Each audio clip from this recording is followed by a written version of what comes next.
za svega 2 dana, 21. ožujka, dan koji je posvećen izvrsnosti. Daroviti učenici pripadaju samoj vrhu piramide izvrsnosti. I ja duboko vjerujem da su to ljudi koji će pokrenuti i promijeniti Hrvatsku koju danas poznajemo. Dakle, ovo je danas zapravo i uvod u jedan drugi način razmišljanja. Što reći o ISAF-u? ISAF 22 godine funkcionira na relaciji Sjedinjene Američke Države i Hrvatske.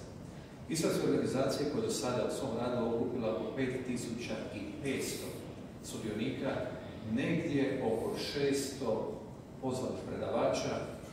U redovima ISAF-a, ja to moram istaknuti, sjedi 4 dobitnika Nobelove nagrade. Dakle, prema svim organizacijama koje ja znam u ovom trenutku, to bi trebala uz Science i AAAS biti ključna organizacija u svijetu prema broju dobitnika Nobelove nagrade.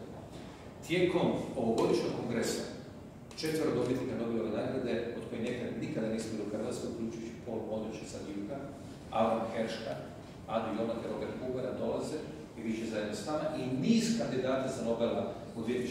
godini. Najmanje